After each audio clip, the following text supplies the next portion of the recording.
Good morning semua. Oke, sebelum kita mulai hari ini kita akan adakan kuis lagi bersama Ellen. Sebentar ya Lili, Ya. kami persiapkan. Caranya sama ya. Nanti Bung Ronald akan memainkan satu nada. Dan nanti kita akan tebak kira-kira ini lagunya apa ya gitu. Yang bisa nebak, kalian boleh angkat tangan. Nanti para ada panitia yang akan mendatangi, terus menyanyikan kira-kira ini lagunya gimana. Perlu dikasih contoh lagi nggak? Oh ya benar. Kalau nggak ada yang angkat tangan kita mampiri aja Li ke meja ya. Ya betul gitu. Agak sedikit maksa ya. Ya. Oke. Ini kita langsung apa? Langsung aja. saja. Ya. Jadi bagi yang kira-kira para peserta tahu nih, oh saya tahu nih lagunya apa, angkat tangannya. Kita akan memberikan mic-nya. Oke deh. Kali ini ada hadiah ya kali ini? Ada dong, selalu ada. Oke, sip. Segera. Siap ya? Oke, berpacu dalam pujian. Wah, ini gampang lagunya. Ayo kita mencari. Kak Susi kayaknya ya.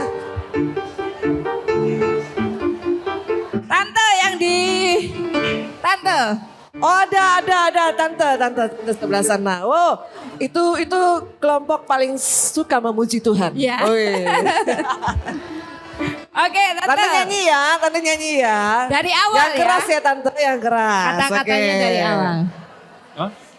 Mainkan kak. Di dalamku kan menari seperti dan menari. Asik. Roh Allah ada di dalamku, bukan menari. Kita bertepuk tangan dong. Boleh dong bertepuk tangan dong. Ku kan menari seperti dan menari. Asik. Ku kan menari seperti dan menari. Sekali lagi boleh. Bila roh Allah ada Di dalamku bukan menari seperti dan menari. Bila roh Allah ada.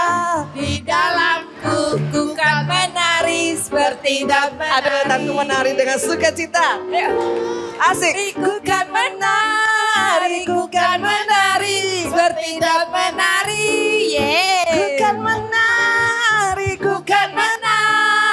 Ku kan menari seperti dan menari. Terima kasih tante. Oke, selanjutnya Kita lanjut langsung ya lagu Langsung kedua. saja. Oke, berpacu dalam pujian.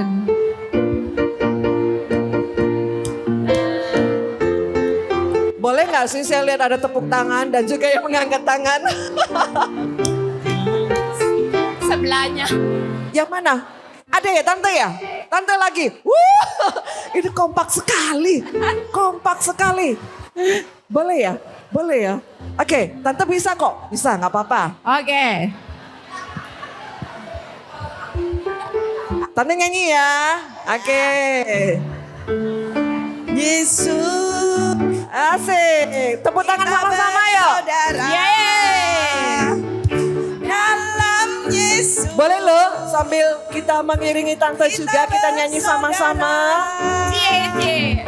Dalam Yesus kita bersaudara, sekarang dan selamanya dalam Yesus. Haleluya. Kita bersaudara. Boleh nggak ya kita bangkit berdiri dong? Kita berdiri bersama-sama dong. Ayo, Semuanya bangkit berdiri berdiri. bersama-sama dong. Kita nyanyi bersama-sama ya. Yuk. Ayo kita bangkit berdiri. Dalam Yesus Kita bersaudara. Yang bersaudara. Dalam Yesus Kita berdiri bersama-sama. kita bersaudara. Dalam Yesus kita bersaudara, sekarang dan selamanya dalam Yesus. lagi ya Kak Lili. Ya, Kita oke. bersaudara. Sekali Sekali lagi ya. Dalam Yesus.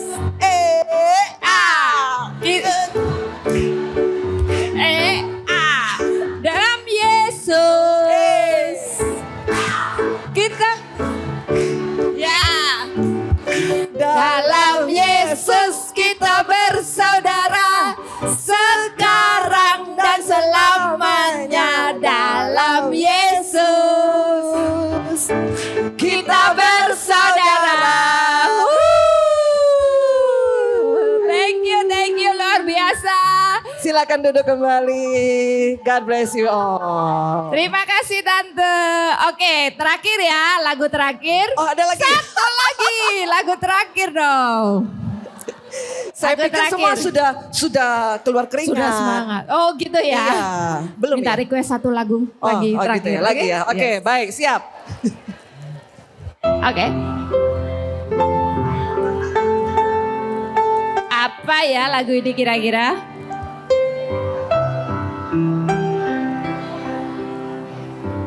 Ini lagu penyembahan deh. Iya.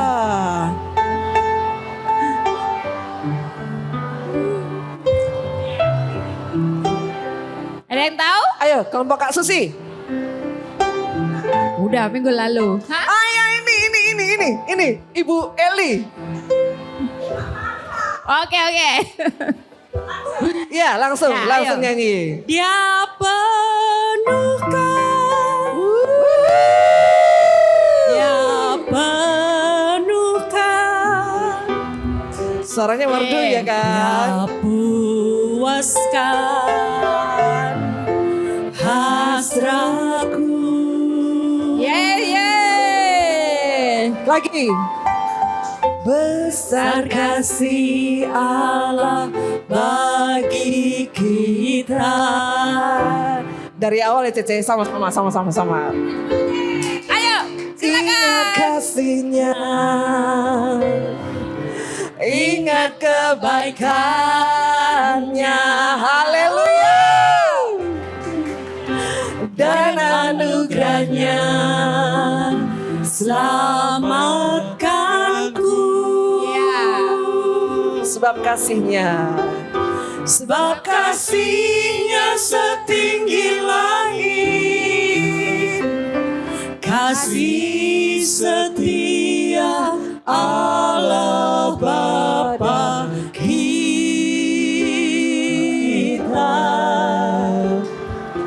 Besar kasih Allah bagi kita. Ku takkan lupa. Ku takkan lupa kasihnya. Ku takkan lupa kebaikannya. Dia penuhkan.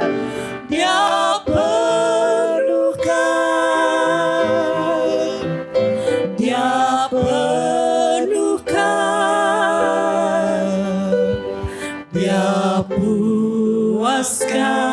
puaskan hasratku. Besar kasih Allah bagi kita. Tepuk tangan dong.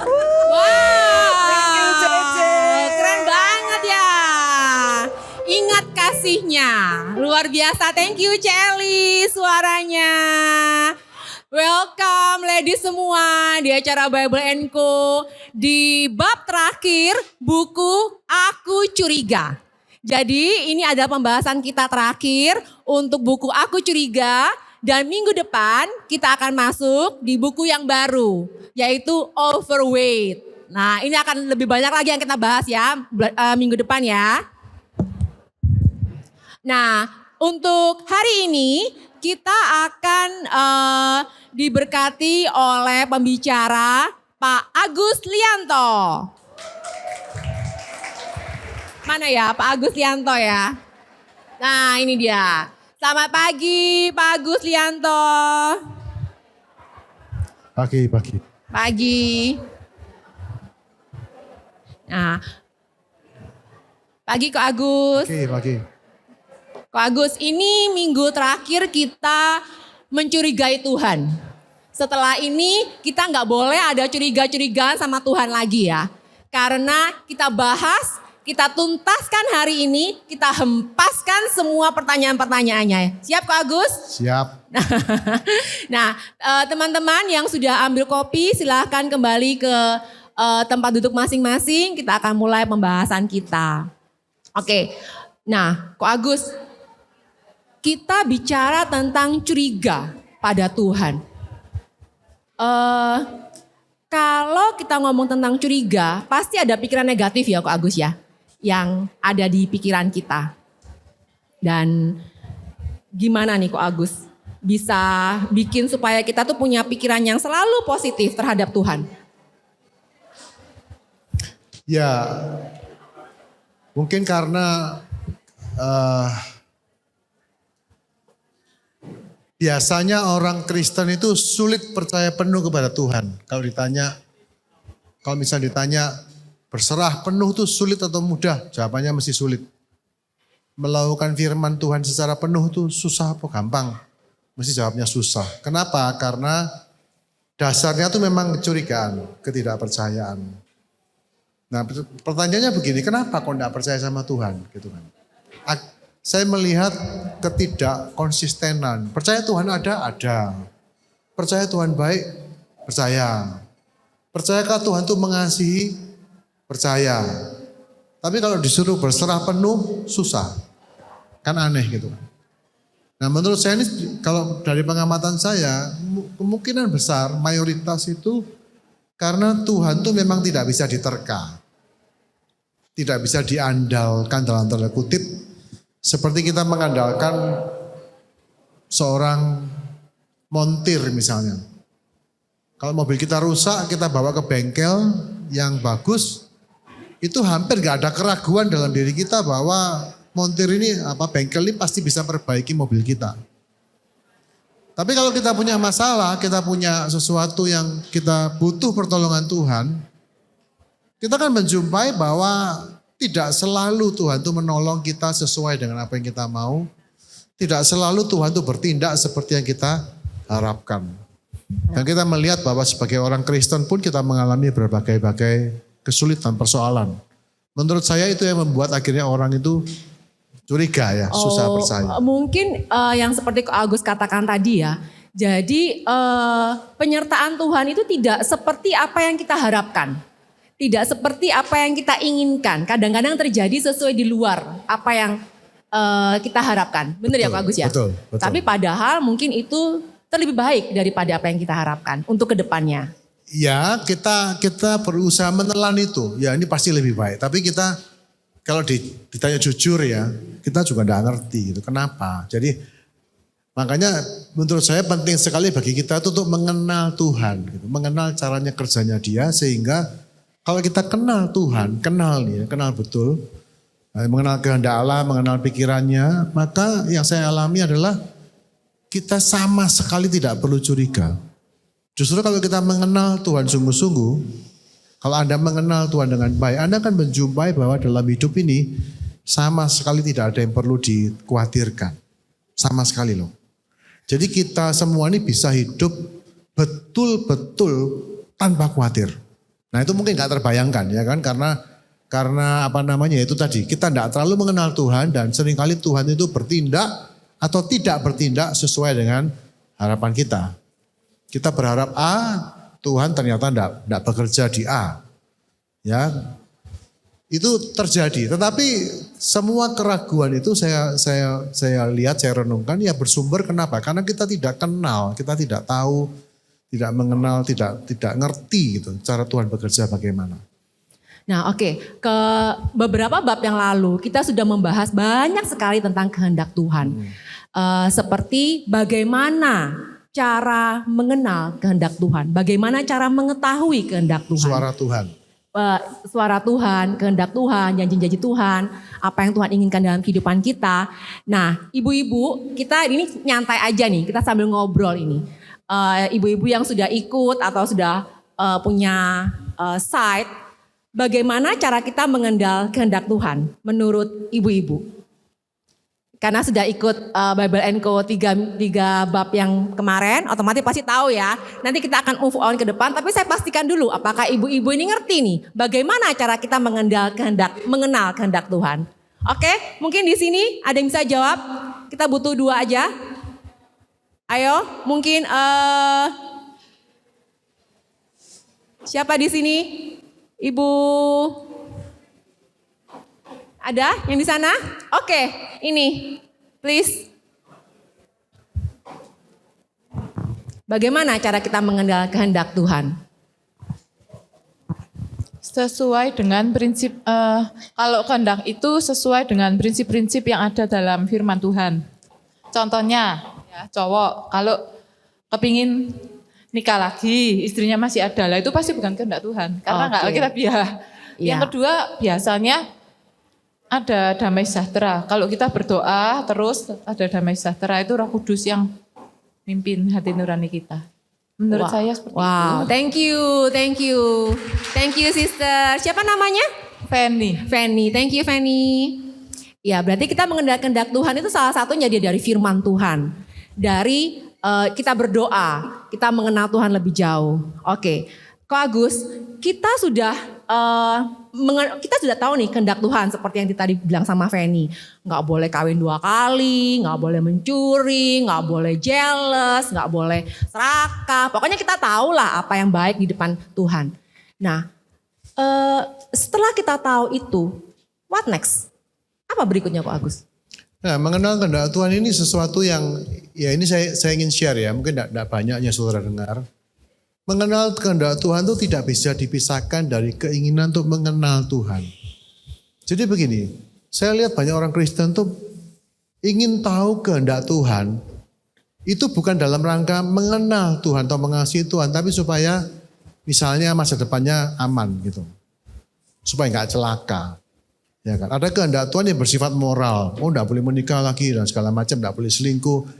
Moral, itu kehendak Tuhan yang umum. Tetapi di luar itu ada banyak hal-hal yang spesifik dalam kehidupan kita yang bukan hitam putih. Misalnya, aku mesti apa? Misalnya, kalau anak kita mau kuliah misalnya, kuliah apa? Ya kan? Dokter kah? Arsitek kah?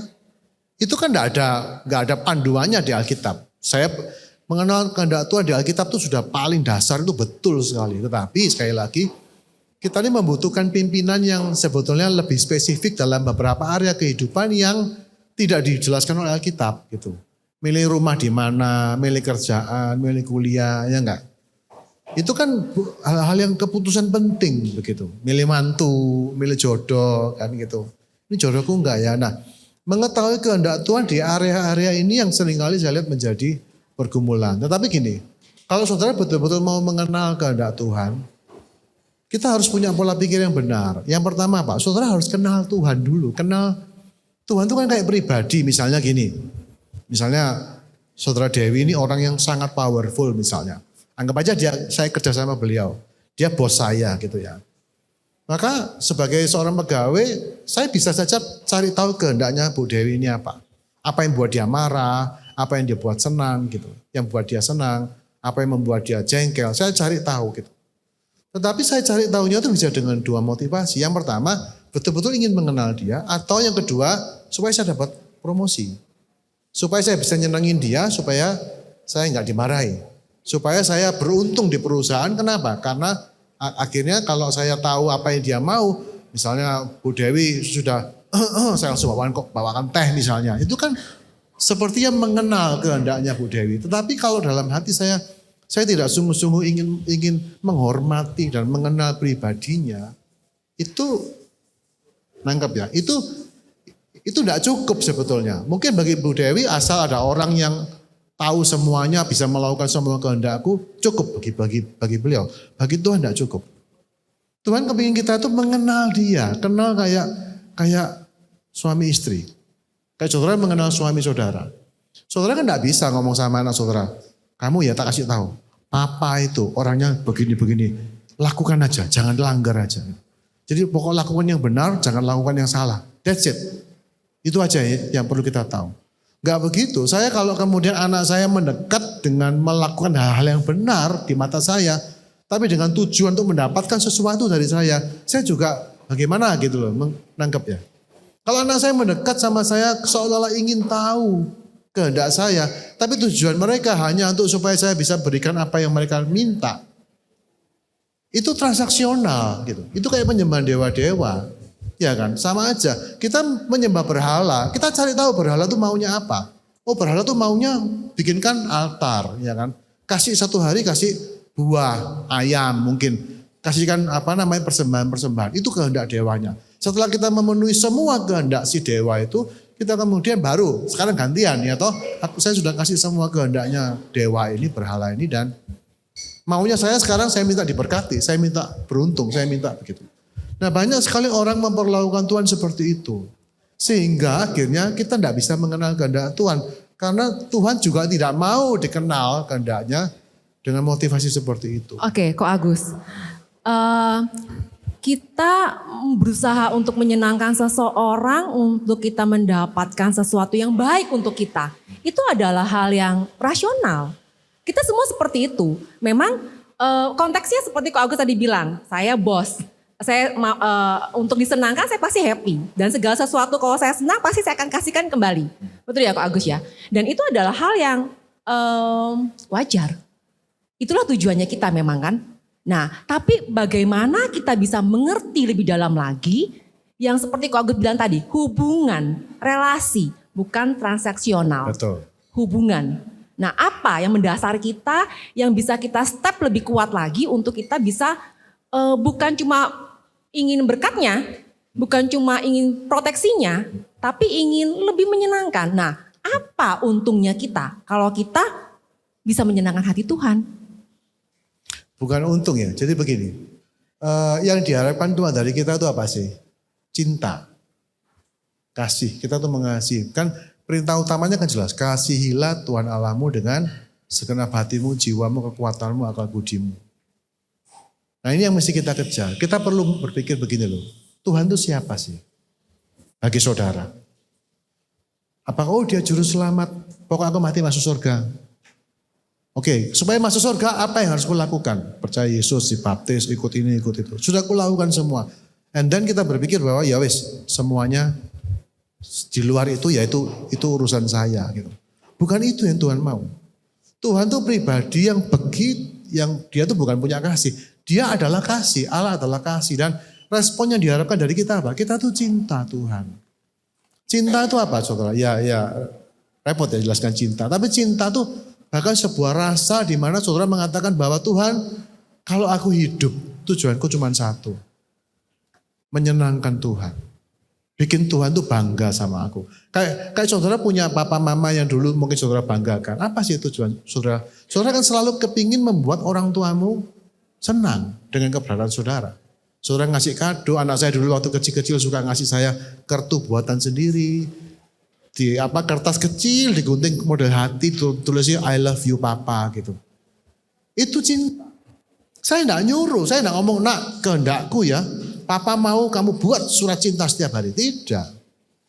Tetapi sikap mereka itu secara alamiah mereka itu menyatakan kasih mereka. Dan lemari laci saya simpan semua itu. Kertas biasa putih tulisan bolpen. Tapi tulisannya anak saya, I love you papa gitu. Saya simpan berpuluh-puluh tahun. Satu hubungan yang meaningful. Nah ini merupakan dasar di mana kalau saudara betul-betul ingin tahu kehendak Tuhan. Landasannya ini. Nah ini kalau saudara sudah punya ini, saudara akan menjumpai bahwa Tuhan itu pribadi yang sungguh-sungguh mau ragu aja enggak bisa gitu. Yang saya alami. Meragukan Tuhan aja saya sudah enggak mampu. Untuk khawatir terus kemudian takut berserah. Itu saya sudah enggak mampu gitu. Saya melihat bahwa kehidupan yang justru tidak berserah itu jauh lebih sulit daripada kehidupan yang berserah penuh. Bagi saya hari ini. Khawatir itu bagi saya sangat tidak masuk akal untuk khawatir itu. Jadi bagi saya hari ini lebih susah bagi saya untuk khawatir daripada untuk tidak khawatir. Itu yang saya alami hari ini bahkan. Dan saya akhirnya bisa kayak enjoy, menikmati hubungan dengan Tuhan itu begitu luar biasa. Tidak ada lagi yang saya kejar itu ya, selain daripada saya kenal dia lebih lagi, mengasihi Tuhan lebih lagi, dan saya cuma doa saya satu, Tuhan, biarlah hidupku hari ini itu menyenangkan Engkau. Oke, Itu Ko Agus. cinta. Kalau kita dengar dari kesaksiannya Ko Agus ya, sampai tidak ada kekhawatiran lagi dalam hidup ini. Dan sesuatu hal yang khawatir itu adalah hal yang tidak bisa dibayangkan. Itu kayaknya jauh banget ya dari kita ya, para ibu-ibu ya. Nah ini boleh siapkan pertanyaan-pertanyaan ibu-ibu, mumpung ini ada narasumber yang sudah tidak ada kekhawatiran dalam kehidupannya. Kita bisa tanya apa aja untuk dig in, kita untuk menggali. Gimana nih dapat kehidupan yang bisa seperti itu. Oke, Ko Agus, saya mau tanya dulu ini. Ya, boleh. Ko Agus, ini kita diajarkan untuk kita bisa lebih mengenal Tuhan, kita harus hidup yang kudus. Kudus itu kudus yang bagaimana sih Ko Agus? Kata kekudusan itu apakah kita harus suci sesuci malaikat atau gimana nih untuk kita bisa hidup di dunia ini nih? Kudus itu ya, kekudusan itu akar katanya itu terpisah. Jadi Tuhan tuh kalau menguduskan sesuatu itu dipisah, tidak dicampur. Kekudusan itu bicara masalah satu kehidupan yang memang dikhususkan. Dikhususkan itu apa? Untuk menyenangkan Tuhan. Makanya saya bilang kekudusan tidak bisa dipisahkan dari kasih. Kalau saudara tidak mengasihi Tuhan, saudara tidak mungkin hidup dalam kekudusan. Dan kalau saudara tidak sungguh-sungguh mengasihi Tuhan, kekudusan itu menjadi tuntutan yang kejam. Begitu, akan menjadi satu tuntutan yang sangat berat. Bagi saya hari ini, kekudusan itu sesuatu yang paling menyenangkan di dunia. Paling enak hidup kudus itu. Hidup kudus itu bagi saya seperti saudara itu bersih. Enak enggak bersih? Wangi, bersih, tidak ada kotoran, darahnya bersih, semuanya bersih, tidak ada penyakit. Kekudusan bagi saya itu kayak tubuh itu sehat gitu loh. Enggak ada penyakitnya, enggak ada kemasukan hal-hal. Jadi istilahnya itu tidak tercemar oleh kuman, virus kalau saya ngomong tubuh ya. Kekudusan itu adalah sebuah kebebasan yang mutlak bagi saya. Jadi gini, orang bilang, oh kalau kudus itu tidak bebas, betul enggak? Tidak boleh ini, tidak boleh. Saya enggak, salah. Justru kekudusan itu akan membebaskan saya untuk menjadi saya yang terbaik. Begitu. Nah, Ko Agus, tolak ukur apa yang Ko Agus bisa bilang bahwa saya sudah kudus, saya sudah bebas, bersih. Nah, tolak ukur apa itu yang Ko Agus pakai itu? Karena kita manusia, kita pasti punya tolak ukur masing-masing. A bilang, kamu nonton bioskop aja kamu gak kudus. Kita aja gantungin Labubu. Nah, ada yang punya Labubu gak di sini? Labubu, itu boneka monster tuh. Nah, itu bilang apa? Itu boneka monster, gak boleh. Apalagi cuan dari Labubu, gak boleh. Nah, itu gimana tuh? Kekudusan itu kan sesuatu hal yang kita gak punya tolak ukurnya. Ada orang bilang gitu boleh, gini gak boleh. Itu sesuai dengan firman Tuhan, ini gak sesuai. Nah gimana tuh Ko Agus? Kita ngomong Labubu aja deh zaman sekarang. Ada pro dan kontra. Itu cuma sekedar boneka. Ini boneka setan nih. Bisa dibuat ke 666 illumination bla bla bla bla. Gimana tuh Ko Agus? Begini, mungkin makanya saya bilang cara pola pikir kita tentang kekudusan itu perlu dirubah.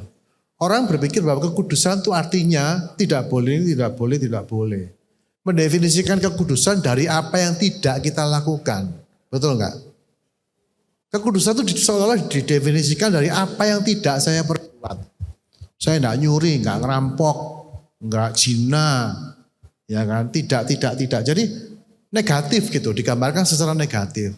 Based on what you do not do gitu. Tapi itu salah, kekudusan itu sebuah posisi hati di mana kita tuh begitu terpikat, begitu cinta sama Tuhan, sehingga kita itu tujuan hidup kita itu betul-betul kepada Kristus, bukan kepada tidak boleh ini. Bagi orang yang kudus, saya kasih tahu, semuanya boleh. Semuanya boleh. Masa? Semuanya boleh? Iya. Lalu kita bilang segala sesuatu itu boleh, tetapi nanti ya. Loh, tapinya ada. Tetapi dong. Tetapi gini, saya juga tidak mau lakukan itu. Misalnya gini. Boleh enggak saya makan pakai misalnya gini, pakai sendok berkarat, saya makan gitu. Boleh enggak? Boleh kalau mau. Tapi saya enggak mau, itu sendok berkarat gitu. Jadi akhirnya gini, dalam hidup ini ya, sebagai saudara kalau hidup dengan kekudusan, hidup ini tidak diatur dengan boleh enggak boleh. Bukan. Saudara akan melakukan apa yang saudara sukai bahkan. Bukan boleh nggak boleh. Dan saudara akan menyukai hal-hal yang kudus gitu. Mohon maaf. Misalnya saya disuruh selingkuh. Ada perempuan goda. Saya enggak mau. Enggak mau saya. Karena apa? Saya tahu persis bahwa itu bukan enggak boleh. Bukan. Tapi bagi saya hubungan pria wanita itu kalau dilandasi dengan nafsu dan segala macam itu ujungnya kehancuran. Itu sama dengan saya disuruh makan kotoran lah. Saya disuruh makan dari sampah. Saya enggak mau. Saudara-saudara saya tawari gak usah sampah lah. Saya kasih makanan bekas saya. Saudara enggak mau makan kan. Berarti itu kembali ke standar masing-masing Bukan. personal. Enggak. Kembalinya itu kepada hati yang mengasihi Tuhan.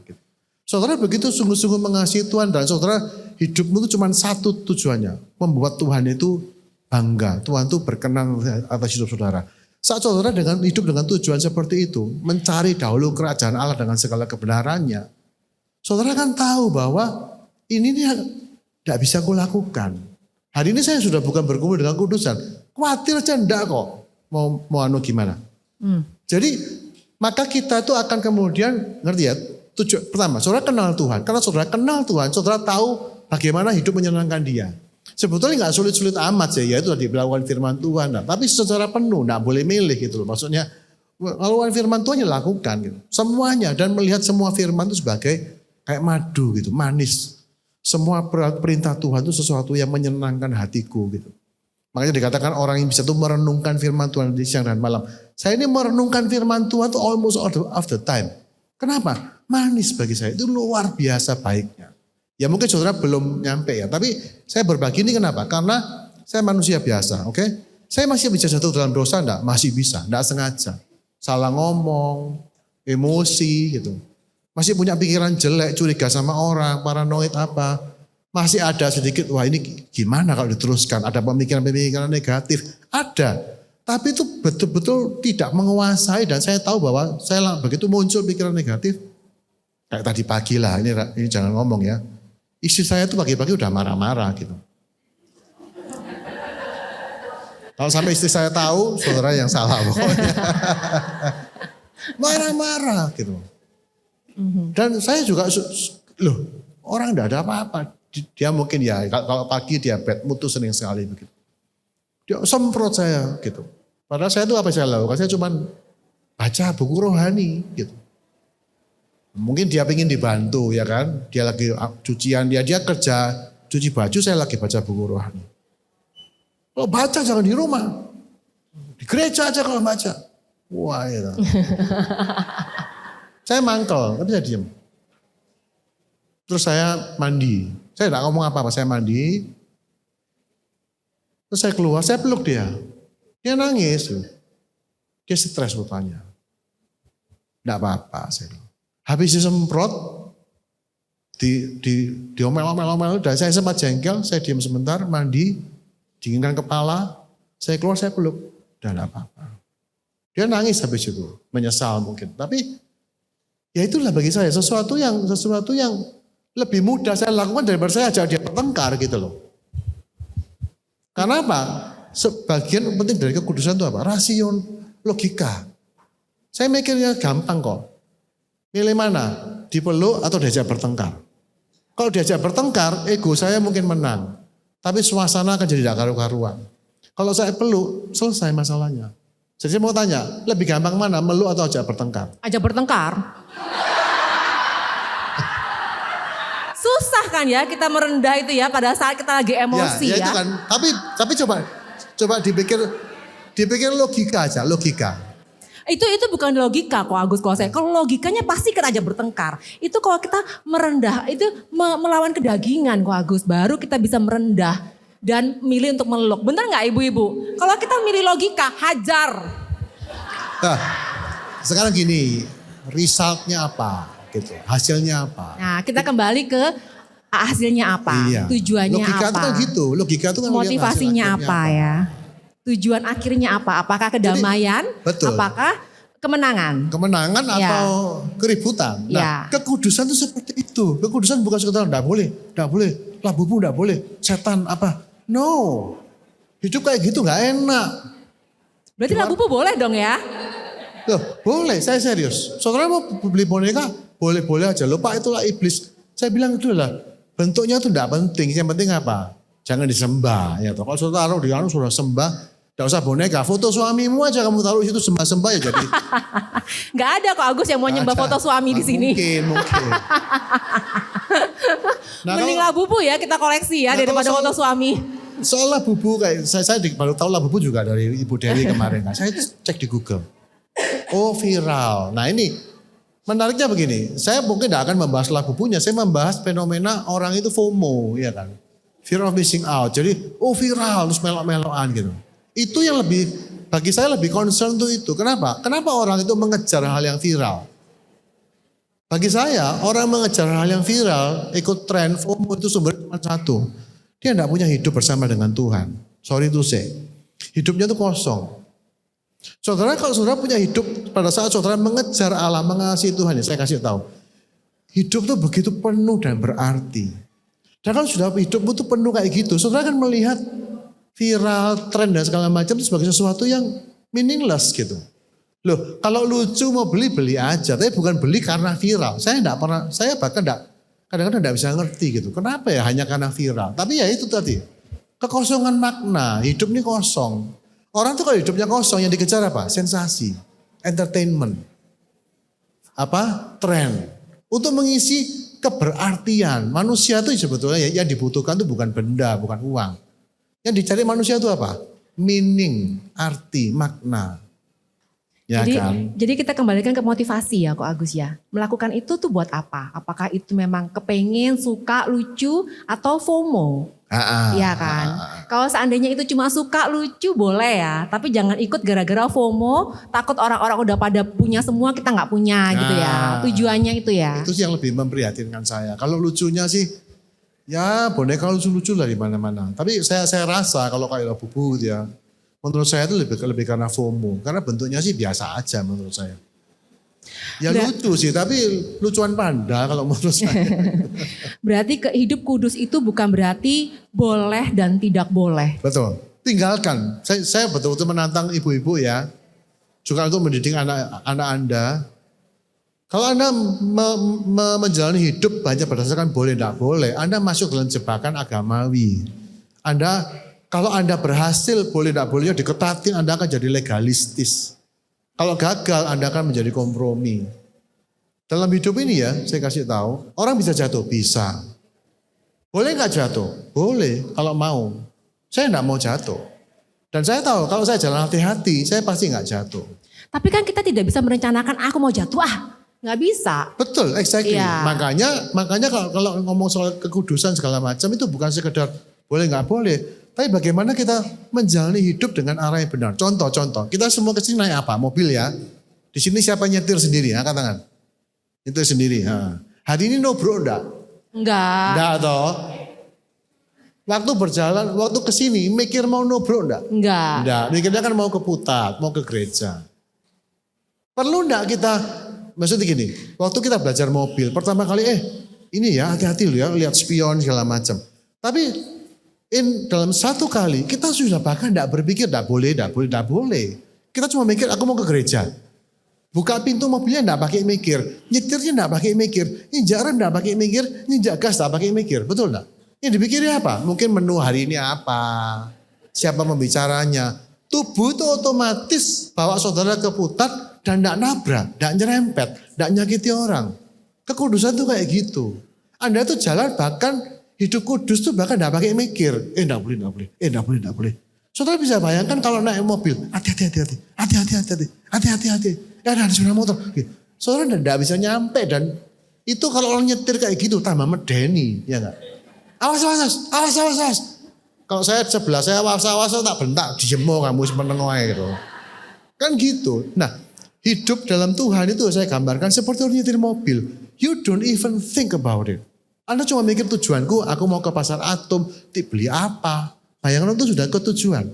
Seneng mau makan, ketemu teman. Proses menyetirnya itu aman. Tidak pakai mikir, tidak pakai perjuangan. Aturannya itu sudah, ada aturan lalu lintas, ada. Tapi sudah masuk di sini. Aturan itu sudah menyatu sehingga apa? Itulah kebebasan. Saudara mau tahu tadi saya bilang apa? Kenapa orang kudus itu bebas? Ya itu kayak nyetir mobil. Nyetir mobil itu kan bebas. Saudara mau ngebut ya boleh. Mau muter-muter ya silahkan. Tapi saudara juga tahu jangan nabrak, jangan nyerempet, jangan bunuh orang kan gitu. Jadi kebebasan itu bukan berarti kamu tidak boleh gini. Kebebasan itu adalah saudara itu menikmati seluruh hidup saudara. Contoh yang kedua, main sepak bola misalnya. Sepak bola ada aturannya, ada. Tidak boleh tackle, tidak boleh apa, tidak boleh dipegang bolanya, iya kan. Tapi saudara pertama belajar aturannya, yes. Tapi saudara belajar aturan bukan supaya main sepak bola dengan membawa beban aturan. Pemain sepak bola sudah tidak mengingat lagi peraturan-peraturan itu. Dia sudah main dengan bebas, dia lari, dia serang, dia oper bola. Tidak mikir gitu. Tapi dia langgar aturan, enggak. Itu kebebasan. Bayangkan kalau orang main sepak bola sambil ngiling peraturan. Tidak boleh. Oh, mau tak tangkap aja, tidak boleh pakai tangan gitu. Kan gak karuan mainnya, nangkep ya. Jadi hidup itu kayak perlombaan, kayak pertandingan di mana kata Alkitab tiap-tiap orang itu berlomba sesuai dengan aturan lomba. Tapi waktu Anda berlomba, Anda itu tidak terikat, Anda itu bebas berlomba dalam aturan. Makanya kita kalau lihat pertandingan olahraga, kita seneng. Dan orang-orang itu membuat movement-movement, gerakan-gerakan yang sangat luar biasa indahnya. Mereka juga enjoy, kita juga enjoy. Itu loh hidup kudus itu begitu, nanggap ya. Hidup kudus itu Anda itu menikmati hidup Anda dengan cara yang benar. Dan pada saat Anda menjalankan hidup dengan kudus, Anda tuh punya kebebasan seperti seorang naik mobil, atau orang main sepak bola, atau seorang pemain piano misalnya. Waktu main piano tuh enggak mikir, tanya Ronald, enggak mikir. Dia cuma tahu mau lagu apa, itu langsung keluar aja di jarinya. Gitu. Dan kita denger ya, wah enaknya main pianonya. Saudara Ronald juga, waktu dia main piano, dia juga enjoy. Dia gak bingung gitu, enggak bisa. Hidup kudus itu kayak gitu. Saudara begitu mengenal Tuhan, mengasihi Tuhan, dan belajar perintah-perintahnya. Pertama sih memang waktu masih kecil, enggak boleh ini, enggak boleh bohong, ya kan ya. Tapi hari ini saya melihat, saya enggak mau bohong memang. Disuruh bohong, itu kayak saudara suruh tabrak mobil. Ngapain gitu. Bisa enggak kita kemudian nabrak sungguhan? Bisa, itu kecelakaan. Sekali waktu kita kepepet terus bohong ternyata. Pernah terjadi? Terjadi. Habis itu apa? Menyesal. Tuhan ngapain aku bohong, Tuhan ampuni aku Tuhan. Kalau aku datang ke orangnya, sorry aku tadi bujuki kamu. Gitu. Karena Berarti, saya jumpai. Kok Agus, hidup kudus itu berarti sudah otomatis kalau kita sudah tahu. Effortless. Kata kuncinya, begitu Anda mengeluarkan effort yang besar untuk kekudusan, Anda salah jalan. You take the wrong way. Sampai kayak gitu ya Kok Agus? Yes, makanya orang berarti, bilang mana bisa kudus. Nggak mungkin, wabot, berat kok. Saya bilang nggak berat, justru paling enak. Gambarannya kayak gitu, kayak orang berenang, kayak orang nyetir mobil. Kayak orang olahraga, sepak bola. Saya mau tanya, sepak bola berat enggak? Berat bagi saya. Kenapa? Nggak kuat napasnya, nggak bisa lari. Tapi kalau sudah mengkondisikan dirimu jadi pemain sepak bola, berat enggak? Masih berat, masih keringetan. Tapi tiap hari suruh main mau. Gitu. Ditaruh bangku cadangan, jengkel. Pengennya main, lo capek lo.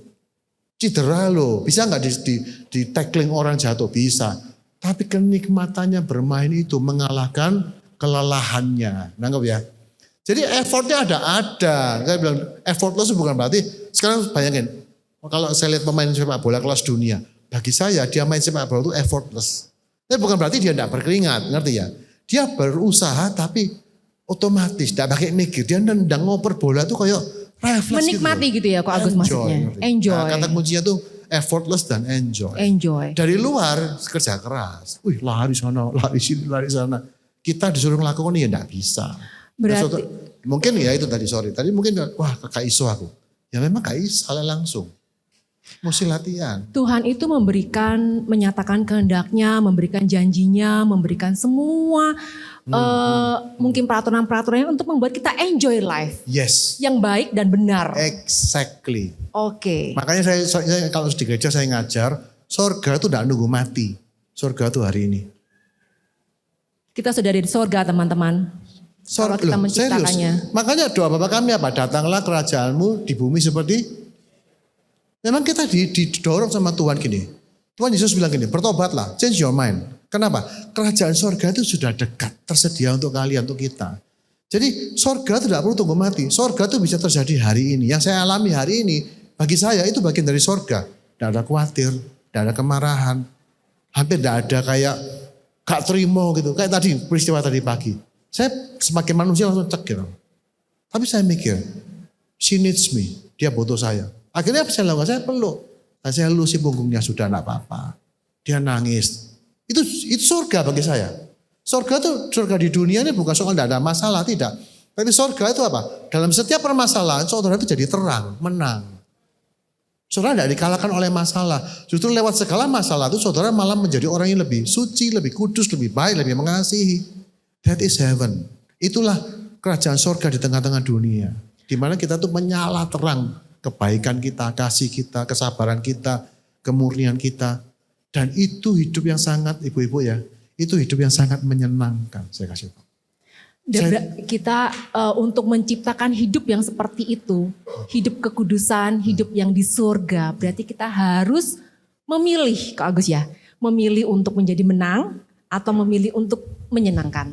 Memilih untuk menyenangkan Tuhan. Memilih untuk menyenangkan Fokusnya Tuhan. Tuhan ya, saya tidak ngomong tentang standar kehidupannya kayak apa. Kalau saudara menyingkirkan Tuhan dari kalkulasi, semua omongan saya tidak ada artinya. Fokusnya itu di Kristus. Aku cinta pada Yesus. Dan aku ingin menjadi sepertimu. Mau sepertimu Yesus. Minit gitu. Lakukan, kejaran. Gimana ya kalau Yesus jadi diriku? Kalau Yesus di posisiku, apa yang dia lakukan? Kalau Yesus dibentak-bentak kayak tadi pagi itu, apa yang dia lakukan? Saya mikir. Yesus itu berikan nyawanya. Wis lah dibentak istri, gak apa-apa. Apakah saya laki-laki lemah? Tidak. Laki-laki lemah akan marah. Menurut saya loh ya. Saya tahu Kristus kalau diperlakukan seperti itu dia tidak akan marah. Karena kasihnya, kesabarannya itu luar biasa. Saya belajar. Saya masih mangkel di awal. Tapi saya minggir dulu. Siram kepala dulu supaya dingin. Nah waktu mandi semuanya jadi dingin. Pikiran jalan saya bisa bertindak benar. Itu yang saya usahakan gitu. Oke, berarti kita harus memilih untuk jalan untuk menyenangkan Tuhan daripada mencari kemenangan kita sendiri. Kristus itu harus jadi pusat fokus. Jesus is the center of our life. How to be like Jesus. Yes. Sekarang pertanyaan saya sekarang gini. Saya selalu menanyakan ini. Kalau saya tanya saudara-saudara, apakah saudara mau seperti Yesus? Mungkin sebagai besar saudara akan mengatakan yes. Yes. Ya kan, kepingin kan. Ya. Tapi saudara bisa bayangkan enggak hidup seperti Kristus itu seperti apa? Kayak apa? Berarti aku dibentak enggak oleh lawan. Berarti disuruh-suruh suami aku enggak boleh me time. Nah misalnya begitu. Iya ya, gak boleh loh ya. Kita lagi capek tiduran, disuruh ambil minum harus jalan ya, minum gitu ya. Seperti Kristus gitu, melayani. Melayani. Saya, makanya visi itu penting. Gambaran hidup seperti Kristus itu apa? Hari ini saya kayak promo nih. Saya promo, hidup seperti Kristus itu, saudara ngalami surga di dunia. Itu kalimat promo saya. If you live like Christ, you will live in His kingdom. In the kingdom of heaven. Right here, right now. Itu promosi saya. Saya sudah di situ. Saya masih hidup loh ya. Saya masih normal. Dan saya selalu promo ini. Ayolah. Nah sekarang saudara masalahnya gini. Kalau saudara betul-betul kepingin, kejar. Tapi sebelum kepingin, saudara harus punya bayangan dulu. Kadang-kadang kita nyanyi, ku mau sepertimu Yesus. Tapi hidup seperti Yesus itu seperti apa? Saudara tidak punya bayangan. Kalau nggak tahu gambaran tujuannya, nggak punya visinya, ya pasti tidak bisa ngejar. Akhirnya cuma jadi omong kosong, jadi retorika. Jadi ucapan kata-kata indah saja. Jadi bayangkan hidup seperti Kristus seperti apa. Nah saya kasih tips saja satu. Hidup seperti Yesus itu, Anda kan perempuan, Yesus kan laki. Gimana caranya gitu kan. Ini gini, kembali lagi pada pengenalan akan Tuhan. Saudara kenal Yesus itu seperti apa di Alkitab. Kesabarannya, kesuciannya, kemurniannya, hikmatnya, ketegasannya, ya kan, keberaniannya menghadapi orang-orang yang menentang dia. Juga kecerdikannya dalam menjawab banyak hal. Nah, kalau saudara ingin menjadi seperti Yesus, tipsnya ini ya. Ini yang penting, orang yang jarang sadari. Yesus itu saudara tempatkan di posisi saudara. Jadi bukan saudara tempatkan, jadi seperti Yesus abad pertama, jalan kemana-mana dengan 12 orang, enggak punya rumah, enggak punya bantal ya kan. Enggak punya rumah, enggak punya sarang dan segala macam, enggak punya apa. Miskin gitu kemana-mana juga enggak punya apa-apa. Kalau butuh duit suruh mancing dulu, ambil uang di ikan. Bukan itu Yesus yang dulu itu. Tapi menjadi seperti Yesus tuh gini. bagaimana Yesus akan bertindak kalau dia di posisiku hari ini. Saudara ibu rumah tangga misalnya bangun pagi. Saudara ngapain kalau Yesus di posisi saudara? Pasti bangun lebih pagi misalnya. Karena Yesus itu kan orangnya bangunnya pagi-pagi. Bangun lebih pagi ngapain? Cari Tuhan dulu. Berdoa terlebih dahulu.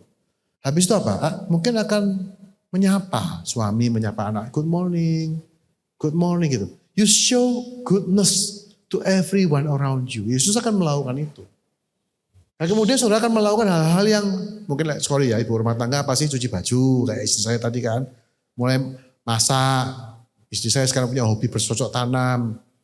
Sayur sekarang metik sendiri, tidak usah beli di pasar gitu kan. Saudara melakukan, dan saudara tahu kecil-kecil itu penting sekali. Yesus itu tukang kayu kok.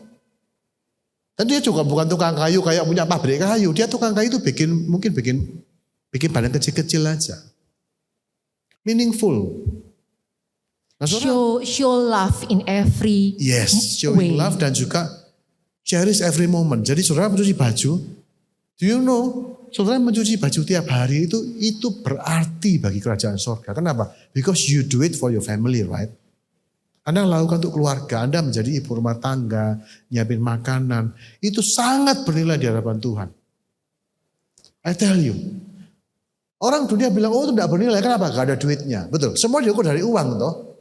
Tuhan sama sekali tidak mengukur dari situ. Tuhan melihat kesetiaan saudara lakukan karena saudara mengasihi suami, mengasihi anak-anakmu. That's it.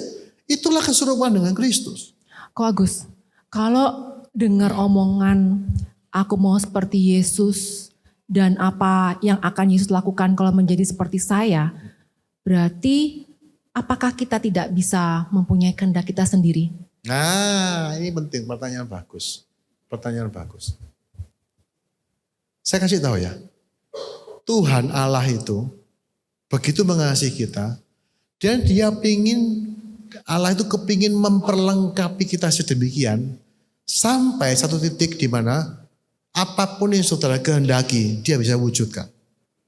Saya ulang ya, Allah itu ingin membimbing dan memperlengkapi kita sedemikian sampai satu kali yang dia mau kita tuh bisa minta apa saja dan Tuhan bisa jawab. Jadi kedewasaan rohani itu bukan orang yang seperti budak. Tuhan hari ini aku pakai baju apa ya? Sepatu hijau atau sepatu merah? Bukan. Kedewasaan rohani itu apa? Saudara lakukan semua yang saudara mau. Minta apa saja. Alkitab jelas kok. Kalau firmanku ada dalam kamu, kamu ada dalam aku. Mintalah apa? Apa saja. I will do it for you. Jadi justru kerohanian yang paling tinggi itu, saudara justru menjadi orang yang punya kehendak begitu bebas. Tapi kehendakmu itu betul-betul cocok dengan Tuhan. Kayak saudara punya anak. Ya, anak saya udah gede-gede. Anak saya tuh kenal saya baik. Dan mereka tahu, dan mereka tuh hidup dalam kehendak saya gitu. Hidup dalam kehendak Allah itu bukan berarti saudara itu kayak robot. Tuhan hari ini mesti apa? Enggak. Hidup dalam kehendak Allah itu saudara kenal Allah dan saudara bebas bertindak. Dan semua tindakan saudara itu menyenangkan Tuhan. Seperti saya kasih contoh tadi, anak saya diam-diam ngasih surat cinta. Saya tidak pernah menyatakan satupun perintah atau kehendak. Tolong, kalau kamu mengasihi papa, buatkan papa surat cinta. Saya tidak pernah ngomong, saya tidak pernah ngajari anak saya. Dia melakukan itu dari kasihnya. Tapi begitu dia memberikan surat cinta itu, apa yang terjadi? Saya tidak akan ngomong loh, papa tidak pernah minta loh ya. Tidak ada. Saya terima dengan sukacita. Kenapa? Itulah kasihnya. Waktu dia bikin surat cinta, ada yang nyuruh dia? Tidak ada. Dia membuatnya dari kebebasan. Karena dia mengasihi saya, dia mikir, aku mau lakukan ini ya. Untuk nyenang papaku. Saya mau anak saya semuanya gitu. Jadi saya tidak usah merintah. Ya, saya tidak usah tiap hari, nak bangun, sekolah, ganti baju, belajar, tidur. Kalau anak umur 3-4 tahun tidak apa-apa. Tapi anak umur 20 tahun, ayo bangun, jam piro ini gitu. Ayo mandi gitu. Terus anak saudara ngomong, tidak disuruh bangun, tidak bangun. Terus, loh kamu tidak sekolah? Papa kan tidak nyuruh saya sekolah hari ini. Matang saudara-saudara. Jadi saudara kalau mengenal Tuhan, Tuhan itu bukan pribadi Bapa yang mengatakan semua yang saudara lakukan. Tidak, justru kehendak kita itu akan menjadi, dalam tanda kutip ya, menjadi segala-galanya bagi Tuhan. Wow, so beautiful. Makanya Tuhan bilang, mintalah apa saja yang kamu kehendaki loh. Ya. Itu berkali-kali di Alkitab. Kan lucu kita melakukan kehendak Allah atau melakukan kehendak Allah. Yes, Tapi saudara harus tahu, melakukan kehendak Allah itu bukan berarti Tuhan hari ini aku baju apa, aku boleh enggak ini, boleh enggak itu. Bukan. Melakukan kehendak Allah itu apa? Saudara itu kenal Tuhan, kenal baik sama Tuhan, mengasihi Tuhan, sehingga pada akhirnya semua yang saudara kerjakan itu kehendakmu. Anak saya bilang, Pak saya mau S2. Oh boleh. Saya enggak pernah nyuruh loh, kamu S2. Enggak. Anak saya paling kecil, Pak aku tak mau S2. S2 ngambil apa gini? Apa enggak bisa bayar, kamu usaha dewek bisa enggak? Oh bisa. Akhirnya masuk full beasiswa. Senang saya, senang. Kehendak saya kayak itu, bukan. Anggap ya. Jadi Tuhan itu bukan pribadi yang kemudian mengatur semua hitam putih merah hijau, saudara diatur semua, tidak. Saudara bebas. When you know God, you can do anything, ask anything of Him. Makanya saya bilang, hidupnya tuh seneng, bebas. Mau apa boleh, segala sesuatu boleh, itu konteksnya begitu. Hari ini saya katakan sama anak-anak saya, ada nggak, tanya anak-anak, ada nggak yang papa bilang, nggak boleh, nggak ada. Anak saya itu bebas, tapi dalam kebebasannya, mereka nggak mungkin bunuh orang, mereka nggak mungkin nabrak mobil, ya kan, nggak mungkin. Mereka juga tahu bahwa itu nggak mungkin mereka lakukan. Bisa nggak terjadi? Bisa, sebagai sebuah kecelakaan. Hari ini anak saya enggak nipu orang, enggak. Bukan karena papa enggak boleh aku nipu. Ngerti ya? Lah dibilang papa enggak boleh ya betul juga. Tapi mereka tidak menipu itu bukan karena mereka itu takut dihukum atau karena papa tadi pagi ngiling no. Maksud saya tiap hari ingat jangan bohong, jangan ini. Enggak lah. Mereka itu sudah kayak pemain sepak bola. Sudah bertahun-tahun hidup dengan saya, kenal saya. Dan hari ini semua yang mereka lakukan itu membuat saya senang. Walaupun ya ngerti mereka kerja, tapi saya tahu mereka kerja keras, kerja mati-matian. Saya nyuruh enggak juga. Tapi saya lihat mereka jadi orang yang bertanggung jawab. Dalam posisi hari ini, anak saya minta apapun ke aku, saya kasihkan hari ini. Selama saya mampu ya. Wow, oke. Kalau gitu, kalau saya boleh rangkumkan, mengetahui kehendak Allah itu adalah dengan tujuan untuk hidup kudus, untuk hidup dalam kasih-Nya, dan melakukan apa yang untuk menyenangkan hatinya, untuk menyelaraskan hidup kita supaya keinginan Tuhan dan keinginan kita adalah satu, sama. Dan akanlah terjadi kehidupan yang seperti di surga dan di dunia. Jadi itu sebagian besar saya akan katakan ya, sebagian besar yang saudara jalani adalah kehendak saudara itu dijadikan sama Tuhan. Yes. Your will. Kita bilang Tuhan jadilah kehendakmu, itu betul. Karena selaras dengan kehendak Tuhan. Yes, karena kita gini, kehendak Tuhan itu sifatnya bukan definitif, ngerti ya. Ada yang definitif, jangan membunuh, 10 hukum tuh, hormati orang tua itu definitif. Tapi most of the time, karena Tuhan itu mengasihi kita, apa yang menyenangkan saudara, menyenangkan Tuhan. Kalau hidup kita sudah menyenangkan. Yes, kayak anak saya. Apapun yang bisa bikin anak saya senang, saya kerjakan kok. Seriously, ini anak saya kan yang S2 yang paling kecil mau datang nih. Sebelum dia kuliah dia mau pulang 3 bulan spend time dengan orang tua. Saya sudah bertekad, kalau dia sampai Surabaya, kan cuma 3 bulan tuh. Dia minta apa aja saya akan kasih. Mau makan apa, mau kemana, tak turuti kabeh. Saya enggak akan menetapkan, ayo kita ke sini. Enggak. Saya akan tanya, kamu mau kemana hari ini? Kamu mau apa hari ini? Mau makan apa? Mau kemana? Mau sarapan di mana? Itu satu kebanggaan sebagai orang tua. Dan saya yakin anak saya juga tidak akan minta macam-macam, ngerti ya? Tidak akan minta sesuatu yang memalukan saya, tidak mungkin. Saudara bisa bayangkan, ini dari pengenalan, kasih. Nangkep ya? Relasi ya kok. Relasi, kasih. Jadi saudara kalau kenal Tuhan tuh kayak gitu, kayak papa. Dan kebanggaannya papa itu apa? Menjawab permintaan anaknya. Saudara kan orang tua toh. Saudara kan bangga. Saya mau tanya, lebih bangga mana saudara? Mengiyakan permintaan anak saudara atau menolaknya? Mengiyakan. Ayo, mengiyakan. Nolak permintaan anak itu tidak enak. Artinya apa? Artinya yang dia minta tidak cocok sama kita. Yang dia minta salah. Jadi Tuhan tuh justru sesungguhnya Tuhan itu apa? Dia tuh mau tahu. Dia akan tanya pada saudara, maumu apa? Apa yang kau mau aku lakukan buat kamu? Yesus kan sering ngomong gitu. Yes. Kamu mau aku lakukan apa untuk kamu? Tuhan aku ingin sembuh. Tuhan, dan bagi Tuhan tuh sukacitanya Tuhan tuh menjawab permintaan kita. Oke, kita sudah mendengar penjelasan yang sangat bagus, membuka pemikiran kita untuk merasa Tuhan ini sangat mengasihi kita dan menginginkan kita untuk hidup menikmati hidup. Yes. Nah, oke, karena kita sudah tahu konsepnya tentang hidup dan menyenangkan hati Tuhan, mengetahui kehendak Tuhan dan menyelaraskan keinginan kita dengan Tuhan. Apakah kita ada pertanyaan? Oke. Susan, please. Ini Kak Caroline ya. Ibu-ibu yang lain juga siapkan ya pertanyaannya supaya pagi, Pastor. segala sesuatunya Saya bisa dijawab ada di sini. dua hal. Ya, ya. Ada pertanyaan dan ada pernyataan. Pastor pilih yang mana dulu? Jadilah kehendakmu. Terserah. Oke. Jadilah dengan sesuai kehendakmu, Caroline. Oke, pernyataan ya. Tadi pastor ada nyeletuk bahwa Tuhan itu cowok. Nah, saya mencari dari firman Tuhan selama ini yang saya dalemin. Saya sangat menghargai semua yang disampaikan dalam khotbah pastor. Namun saya ingin berbagi sedikit pemikiran. Dalam Alkitab Tuhan digambarkan sebagai roh, bukan seperti kita yang mempunyai gender. Maksud saya itu Yesus. Bukan? Memang benar Tuhan sering disebut seperti Bapa atau Dia dalam Alkitab. Seperti yang disebutkan Matius 6 ayat 9. Tapi itu lebih untuk menggambarkan peran Tuhan sebagai pelindung dan pemimpin. Bukan karena Tuhan itu laki-laki atau perempuan. Yohanes 4 ayat 24. Kita diingatkan bahwa Allah itu roh dan yang menunjukkan bahwa Tuhan itu tidak terbatas oleh konsep gender kita sebagai manusia. Itu pernyataan. Berikutnya pertanyaan. Ini seringkali terjadi dalam hidup saya ya. Mungkin bukan saat ini. Saat ini sih saya banyak dapat masukan dari orang-orang. Saya sebisa mungkin tolak ya.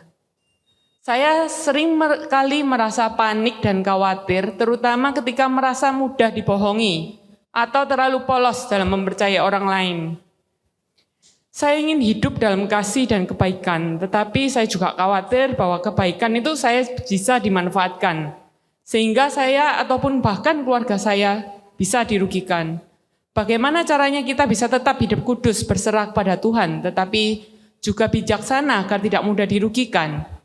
Selain membaca dan menerapkan firman Tuhan, serta meminta hikmat daripada Tuhan, apakah ada solusi lain, langkah-langkah yang praktis yang bisa kita ambil untuk melindungi diri tanpa kehilangan kasih dan iman? Terima kasih, Pastor. Thank Ya. you, Caroline. Langsung ya. Iya langsung Kak Agus. Jadi, tadi yang pertama pernyataan itu kan saya ngomong tentang keserupaan dengan Yesus. Ya kan Yesus itu kan pribadi laki-laki yang hidup 2000 tahun yang lalu. Jadi bukan ngomong Allah, enggak. Allah tidak berjenis kelamin. Jadi maksud saya tadi itu. Yang kedua, kan poinnya tentang panik khawatir sekali lagi ya. Itu satu kehidupan yang semua orang alami begitu. Nah, sekarang ini ada undangan. Yesus kan bilang, bertobatlah. Bertobat itu bukan sekedar menyesali kesalahan. Kata metanoia itu bicara masalah merubah cara pikir. Memikirkan kembali konsep-konsep hidup yang kita punya. Ya kan? Sekarang kita misalnya gini, gak ada duit, gak hidup. Misalnya begitu. Kita kan setuju. Gak ada uang, gak makan. Tapi kadang-kadang kita perlu mikir, apa benar tak? Karena dalam realitanya ada banyak orang gak punya uang, makan kok. Misalnya begitu. Karena pemeliharaan Tuhan itu ada. Jadi metanoia itu akhirnya saudara belajar firman Tuhan. Dan mulai mencocokkan nilai-nilai hidup kita dengan firman Tuhan. Nah sering kali waktu kita baca firman atau dengar khotbah ya, kita tuh nolak. Ya kan? Wah ya goblok gitu. Misalnya gitu. Tidak mungkin. Iya pendeta yang ngomong enak gitu. Kita kan menghantamkan itu dengan realita. Nah saya tantang begini. Realita yang saudara kenali itu tidak cuma realita jasmani. Ada realita surgawi, realita rohani. Allah itu roh. Betul ya. Jadi kalau Allah itu roh, Allah itu ada. Berarti dunia roh itu ada, dunia spiritual. Jadi kita hidup dalam dua realita sebetulnya. Realita jasmani dan realita rohani. Dan dua-duanya ini berkait menjadi satu. Seperti tadi saya katakan, kerajaan surga itu realita rohani yang bisa kita alami dalam kehidupan jasmani kita. Itu kan, ini mohon maaf ya, saya agak sedikit kayak filosofis begitu. Dan saudara akan menjumpai bahwa orang yang khawatir selalu mengabaikan realita yang rohani ini. Saudara, karena kita ini dididik untuk berjalan dengan melihat. Seperti kata Yesus ya, berbahagialah yang percaya dan tidak melihat katanya. Kenapa? Melihat itu bicara masalah apa? Saudara hanya mengakui, mengenal realita yang bersifat jasmania. Sedangkan di luar yang jasmani ini ada sebuah realita lain. Realita surgawi, realita rohani yang jauh lebih kuat. Yang dimana semua yang jasmani bersumber dari yang rohani itu. Alkitab mengatakan bahwa apa yang kelihatan dijadikan dari apa yang tidak terlihat. Contoh, handphone ini misalnya. Handphone ini kan bisa kita lihat. Tapi sebelum handphone ini ada, dia tuh sudah ada di ide, gagasannya seseorang.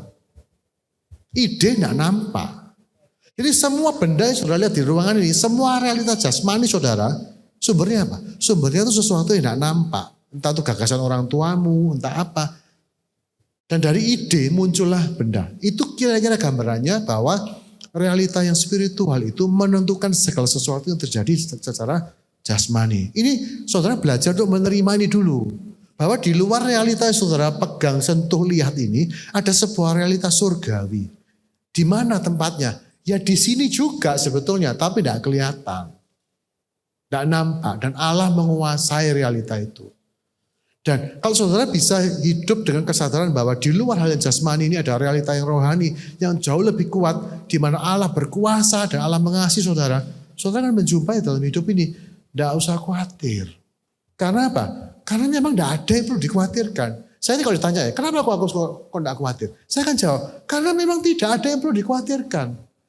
Kalau Agus misalnya gini, mati, kayak adik saya baru saja meninggal.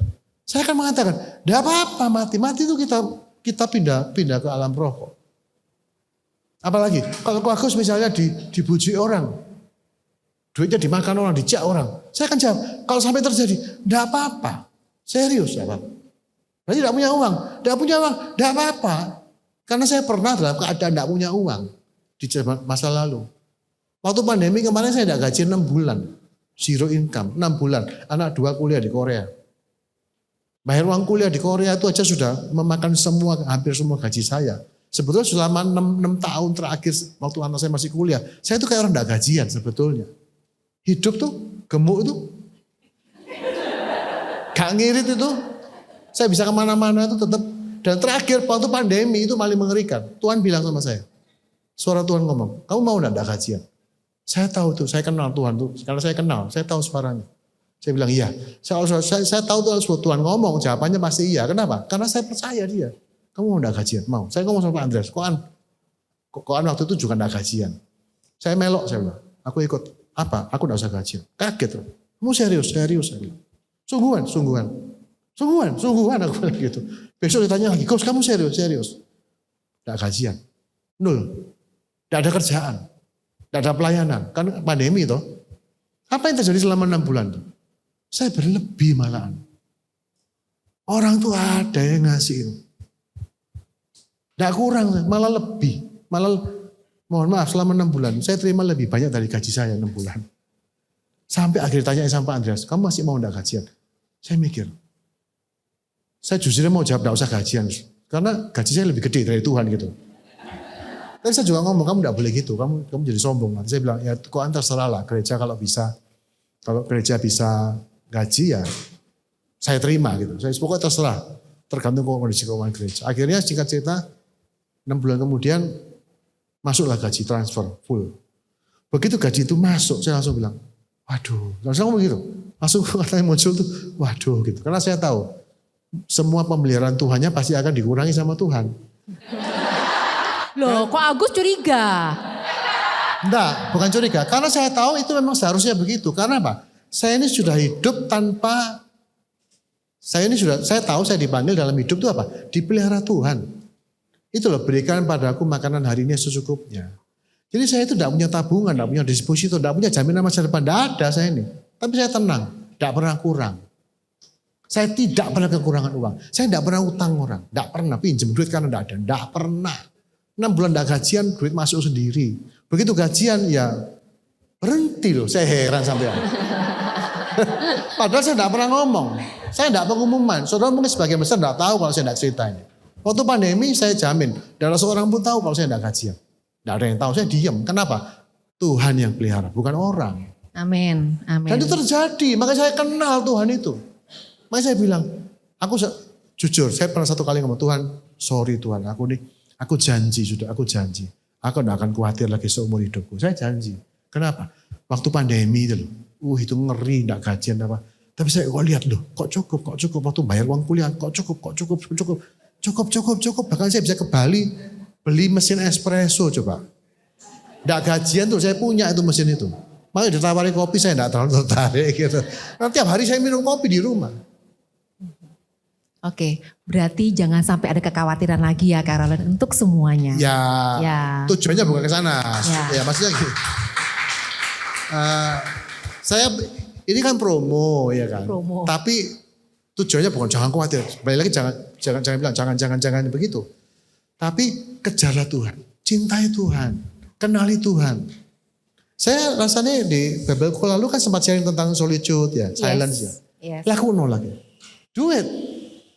Waktu Anda berdiam diri, menyendiri ya, tidak ngapa-ngapain. Anda akan merasa tidak berarti. Merasa nothing, nobody. Dan itu penting. Merasa tidak bisa apa-apa. Karena tidak boleh buat apa-apa. Tuh, diem. Dan waktu itu Tuhan menjadi segala-galanya. Dan saudara akan nyampe satu kesadaran bahwa Di sini ada tertulis kok Agus tentang merasa diri menjadi tidak bisa apa-apa, menjadi manusia yang berdosa. Inilah yang membawa kita ke dalam pertobatan, yes. perubahan hidup, keinginan untuk lebih menaati firman-Nya dan berjalan dalam kehendak Tuhan. Jadi bukan sekedar pertobatan masalah dosa ya. Bagi saya sekarang dosa itu sudah tidak pernah saya pikirin lagi. Pertobatannya itu begini, bahwa perubahan pikirannya terjadi gini. Aku ini tidak harus jadi apapun untuk dicintai Tuhan, untuk dipelihara Tuhan. Jadi nggak produktif dong kalau kayak gitu kok Agus. Punya pemikiran kayak gitu. Enggak. Justru akhirnya kita menjadi orang bebas untuk berkembang. Bebas untuk menjadi yang terbaik. Manusia itu pada dasarnya ya selalu kepingin seperti Tuhan kok. Masalahnya adalah diganggu oleh motivasi, dosa segala macam. When you are free, saya kasih tahu. Saya pastikan nih, saudara kalau betul-betul bebas dalam kekudusan. Saudara menikmati hubungan dengan Tuhan setiap hari. Dan saudara bebas dari kekhawatiran. Hal yang masuk dalam pikiran saudara apa? Orang lain. Gimana majukan orang, gimana melayani, gimana menggenapi kehendak Tuhan, gimana nyenengin Tuhan dengan cara menyenangkan keluargamu, gimana jadi istri yang terbaik, ibu yang terbaik, bisniswoman yang terbaik, gimana ngembangkan, kalau saya mikir keras, gimana ngembangkan gereja, gimana caranya saya itu bisa lebih lagi, dan itu terjadi pada saat apa? Kalau saya tidak perlu lagi mikirin apa-apa tentang diriku. Oke, berarti kita kalau udah masuk dalam another level tuh kita udah gak mikirin lagi diri Tentang kita diri kita sendiri. tidak mikir, tapi gimana caranya keluargaku bahagia, gimana ke suamiku menjadi suami Mikirin yang orang baik. lain lebih banyak ya kok Agus daripada mikirin Itu diri sendiri. otomatis. I tell Oke. you, otomatis itu. Oke ibu-ibu, apakah ada pertanyaan lagi? Baik, silakan. Ya. Oke, ini ibu, tolong Susan. Oh ini dulu ya? Oh boleh, ini dulu. Ya, oke. Ya, silakan. Selamat siang. Yang mau saya tanyakan begini. Untuk mencapai itu kan ada penaklukan diri, Pak. Tips apa ya? Penaklukan diri pertama itu yang paling susah. Memang kalau sudah dapat pijakan, segalanya itu kayak terbuka. Yang seperti Bapak bilang. Tapi penaklukan diri pertama itu yang paling susah. Dan untuk bersabar dalam penaklukan itu pun kayaknya effort kita gede. Mungkin ada tips dari Bapak. Makasih ya. Oke. Thank you. Pertanyaannya sangat bagus. Jadi saya sangat paham karena waktu menjalani ini pun jujur saya baru berhasil nih setelah, maksudnya baru ngerti ya. Tapi begini, bagi saya selalu dimulai dari visi. Kembali lagi ya. Kita perlu punya bayangan kita akan jadi seperti apa. Itu dulu. Dan yang kedua kepingin enggak? Saya pernah menggoda Visi itu sama nggak dengan tujuan hidup kok Agus? visi itu gambaran. Visi itu yang menentukan tujuan. Jadi visi itu misalnya gini, tujuannya ke Jakarta. Tapi di Jakarta itu mau ngapain? Itu visinya. Di Jakarta itu mau jadi apa? Bukan sekedar aku pokoknya mau ke Jakarta. Ngapain? Nggak tahu, pokoknya mau ke Jakarta. Ngerti ya? Tujuan tanpa visi juga akhirnya biasanya akan menjadi lemah. Visi itu penting, gambarannya seperti apa? Misalnya, aku ingin menjadi orang yang bebas kekhawatiran. Aku ingin menjadi orang yang betul-betul sama suami itu betul-betul begini. Punya gambaran. Aku menjadi orang seperti apa? Seperti Kristus itu. Gambarkan dulu. Yang kedua kepingin enggak. Karena banyak orang enggak kepingin. Misalnya aku pingin lebih sabar. Oke. Kepingin sabar. Serius kepingin sabar. Karena kita mikir gini. Ya aku kesabaran. Diinjek-injek orang aku nanti. Nanti aku dikerjain orang. Tadi dia bilang dimanfaatkan orang ya apa? Nah kecurigaan ini, pemikiran-pemikiran ini membuat kita akhirnya membuang visi itu. Nah, pertama yang selalu adalah visi. Yang kedua, intention, pingin enggak? Mau melihat enggak keindahan hidup itu? Yesus pernah ngasih perumpamaan gini, hal kerajaan sorga itu seperti seorang yang menemukan mutiara di sebuah ladang. Tahu cerita itu ya? Dia ketemu mutiara, tanam di sebuah ladang. Begitu dia tahu nilai mutiara itu, dikatakan apa? Dengan sukacitanya, Dia tuh kembali dan menjual seluruh miliknya. Dia korban, bukan dikorbankan sebetulnya. Dia jual semuanya untuk membeli ladang itu. Kalau ladang itu misalnya saya katakan saudara nemu tambang emas. Ya. Tambang emas itu potensi emasnya setelah diperiksa. Itu saudara dapatkan uang kira-kira 1.000 triliun. 1.000 triliun, oke. Dan saudara kemudian mau beli tanah itu. Dan tanah itu kemudian ketemu sama yang punya. Berapa Pak? Terus yang punya tanah bilang gini, kamu punya apa? Saya punya rumah, mobil, villa. Gitu. Orang-orang bilang, jualan KB, beli tanah ini. Saudara jual enggak? Semua tanah, villa, mobil saudara? Jual enggak? Jual. Berapapun saudara jual. Pokoknya nilai, dan susah enggak waktu jual? Enggak.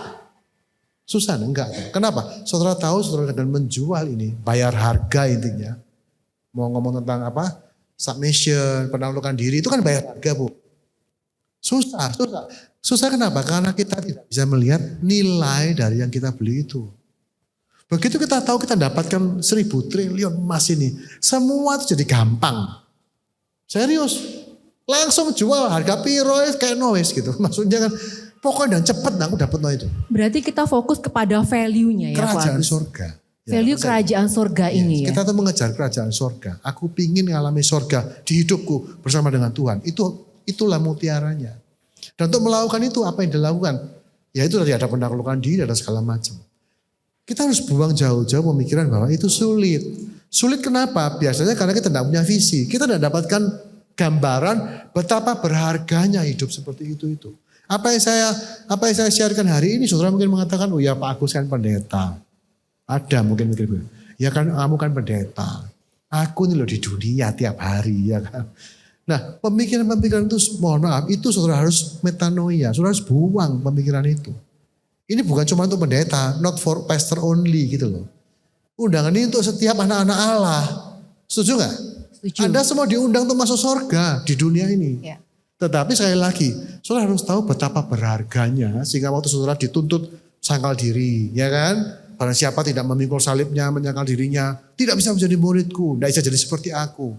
Kita mikir, tuh angel loh mikul salib itu. Saya sampai punya prinsip gini sekarang ya. Dalam hidup mengikut Tuhan, tidak ada yang namanya bayar harga, tidak ada. Pengorbanan itu tidak ada bagi saya. Kalau saudara mengorbankan 1 miliar, dapat 1.000 triliun, itu bukan pengorbanan, mohon maaf. Itu satu keuntungan ya Pak Agus ya. Tuhan tuh saking Kita cuan besar. Tuhan tuh saking baiknya ngomong gini, hitung hargai. Yes, amen. Tapi itu bukan, ngerti toh, saudara buang berapa sih saya tanya. Saudara bayar harga berapa, dapatnya apa? Kalau dapatnya surga di dunia loh, bukan nunggu mati loh. Makanya kita tuh kadang-kadang kan soro kenapa? Surganya setelah mati. Lewat stres, Tuhan aku ingin pulang gitu tuh ya. Ingin mati ya. Kenapa? Mati masuk surga. Itu enggak perlu saudara alami lagi. Saudara bisa ngalami surga itu di dunia. Tapi Yesus kan bilang, carilah dahulu kejaran. Oke. Ngejari pakai apa? Bayar harga dalam tanda kutip, pikul salib, sangkal diri, penaklukan diri, disiplin rohani. Thank you Kak Agus. Itu berarti mengejar visi ya. Kita harus mengerti visi sebelum kita Nangkep ya Bu, maksudnya bisa nangkep ya. Oke. Jadi waktu melakukan itu bukan susah yang dirasakan, senang. Iya. Kayak orang latihan piano itu loh. Latihan lari, oh aku mau jadi ikut maraton, finish maraton. Satu hari latihan 10 kilo. Nah, saya suruh lari 10 kilo, mati tengah jalan saya. Gak kuat. Tapi bagi seorang yang melatih dirinya, tiap hari suruh lari 10 kilo mau, senang, capek tapi senang. Saya tuh punya pendapat itu, hidup ini capek, tapi senang. Yes. Karena kita ini bertanding. Tadi pertanyaan berikutnya. Oke, next question, last question ya. Abang kita tutup. Sudah last ya. Oke ya. Begini Pak, rutinitas keagamaan seperti saat teduh, ke gereja, ikut kontak, itu belum tentu membawa kita akan perjumpaan dengan Kristus. Yang ada pengetahuan yang bertambah. Bagaimana supaya kita mengalami perjumpaan dengan Kristus secara pribadi yang membawa perubahan dalam hidup? Pertanyaan yang bagus banget. Very good. Jujur, survei membuktikan kesetiaan ke gereja tidak membawa pertumbuhan rohani yang signifikan. Aktivitas pelayanan tidak membawa pertumbuhan rohani yang signifikan. Semua ke gereja pelayanan itu harusnya menjadi sebuah ekspresi dari kehidupan yang surgawi, menyenangkan. Jadi hari ini saya disuruh ke gereja, saya suruh melayani kayak apapun saya happy. Disuruh khotbah dadak, suruh apa yang tak lakoni, senang saya. Karena saya memang berpikir hidup ini ya setiap kesempatan untuk melayani ke gereja, ketemu orang Kristen, menguatkan orang, itu bagi saya berharga hari ini.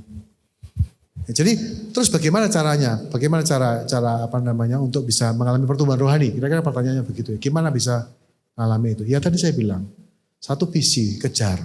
Kita tahu, kita bayangkan. Tuhan aku mau. Pertumbuhan rohani itu apa sih? Saudara jangan mikir yang terlalu mulu-mulu. Oh berarti aku harus doa 6 jam. Apal Alkitab, Kejadian sampai Wahyu. Bukan. Kedewasaan rohani itu, nanti dari visinya ya. Kedewasaan rohani itu apa? Hidup merdeka. Bisa melakukan semua yang kita inginkan. Bebas untuk tidak berdosa. Bebas untuk mengejar kekudusan. Menikmati Tuhan setiap hari. Mendengar Tuhan bicara every day. Apalagi yang saya alami ya. Bebas kekhawatiran. Bisa bangun pagi itu senang dan bisa tersenyum pada semua orang anytime. Tidak bisa marah. Ngampuni anytime. Pertanyaannya, kepingin enggak? Ayo. Kepingin enggak? Kepingin kejaran. Kalau enggak kepingin enggak bisa. Oh, ngampuni terus-terusan. Wah, sorry. Nah, gitu. Nah, saya kan ngomong begini, kalau saudara lakukan itu, apakah saudara akan dihina orang? Tidak. Tidak, sama. Hari ini saya orang seperti itu. Apakah saudara menghina saya? Ih, goblok banget Pak Agus. Ada yang mikir gitu? Kalau saudara mikir gitu, saudara yang perlu bertobat. Ya, mungkin saudara mengatakan, wih, hebat ya, tapi aku gak iso. Mungkin begitu. Tidak masalah. Saya juga tidak langsung bisa kok. Nah sekarang gimana? Tadi mengejar itu. Satu, pertama tuh secara personally. Tadi saya bilang, saat teduh itu penting. Sediakan waktu yang cukup. Puasa. Jadi saya akan ngomong disiplin rohani sebentar ya. Puasa, solitude, silence. Memberi. Disiplin rohani berkorban. Kecil-kecil dulu. Disiplin apa? Do it every day. Saya sempat bahas ini di pertemuan yang lalu ya. Solitude itu sebulan sekali. Ambil 3 jam lah minimal. Diem gitu. Diem aja. Don't do anything. Don't say anything. Jangan dengar lagu juga. Ada yang bilang, di kafe boleh enggak? Boleh. Pesan makanan boleh? Boleh. Tapi ngomongin terus. Nanti lemu saudara-saudaraku. Ya wes kalau mau lebih enak, solitude sambil puasa. Nah, pergi kafe, pesan air putih aja. Boleh minum? Boleh. Pesan air putih atau teh tawar misalnya. Ya sudah, jangan pesan teh terus-terusan. Satu terus diem aja. Just be yourself dan Tuhan. Itu lakukan aja. Terus saat teduh setiap pagi itu gunakan waktu yang cukup. Anjuran saya minim setengah jam. Minim lagi 1 jam. Ngapain? Ya pray, say something. Dan dalam saat teduh 1 jam itu sediakan waktu 10-15 menit untuk diem. Ngapain? Tuhan speak to me. Nah di minggu lalu kan ada pertanyaan, gimana cara membedakan suara Tuhan sama suara hati? Ya, saya kasih tips ya. Membedakan suara Tuhan suara hati itu berdasarkan apa? Pengalaman. Itu udah jadi diajari. Podo misalnya gini, Ibu Dewi kalau panggil saya tahu ini suaranya Dewi, saya tahu. Tapi saya tidak mungkin ngajari ke saudara, Dewi itu suaranya kayak gini-gini, betul gak? Saudara ajari apapun saudara tidak akan tahu sampai saudara mendengar suaranya Ibu Dewi, ya toh. Jadi bagaimana membedakan suara Tuhan suara hati? Jawaban saya, pengalaman. Terus gimana dapat pengalaman suara Tuhan? Cari. Gimana carinya? Sediakan waktu. Nah Tuhan tuh tidak pernah berteriak. Tuhan tuh kalau ngomong tuh lembut berbisik. Dan lewat hati saudara. Makanya bingung, ini hatiku mau Tuhan sih ngomong ya. Berarti nggak pakai bentak-bentak ya kok Agus ya? Oh Tuhan enggak. Kalau bentak berarti bukan suara Tuhan ya? Tadi saya di awal kan ngomong. Suara Dewi. Tadi di awal kan saya ngomong, Tuhan tuh sering gak jelas gitu loh. Dia tuh gak pernah jelas. Gak langsung jawab lah apa ya kan, kenapa kita curiga. Dan saya kasih tahu, Tuhan itu sengaja tidak akan menyatakan dirinya secara jelas kepada saudara. Karena kalau dia lakukan itu, Anda kehilangan kehendak bebas Anda. Kalau Yesus muncul di hadapanmu, hai Dewi, dia langsung pasti tidak bisa milih apa-apa. Tidak nurut, mau langsung, ngerti ya? Bisa nggak Tuhan tuh menobatkan seluruh dunia dalam sekejap? Nyembah dia. Bisa. Dengan cara apa? Tunjukkan diri aja. Bikin matahari jadi biru atau kuning atau merah. Kasih salib di matahari kita. Orang langsung nyembah semua. Tapi itu kita kehilangan kehendak kita. Tadi kan saya bilang, Tuhan tuh kepingin melakukan apa yang kita kehendaki. Betul enggak? Dia mau kita ini punya mau apa saja yang dia bisa lakukan. Dan untuk itu Tuhan tuh seringkali harus menyembunyikan dirinya. Dia harus sembunyi. Supaya apa? Supaya saudara tuh cari dia. Karena mengasihi Tuhan, saudara kejar, cari dahulu. Kenapa? Tersembunyi. Tuhan itu tersembunyi. Makanya kalau dia ngomong, dia bisik-bisik. Kalau dia ngomong jelas, makanya kalau ada orang bilang, aku tahu dengar suara Tuhan selalu audible. Saya kan ngomong, itu kamu dablek artinya. Dibisik tidak bisa.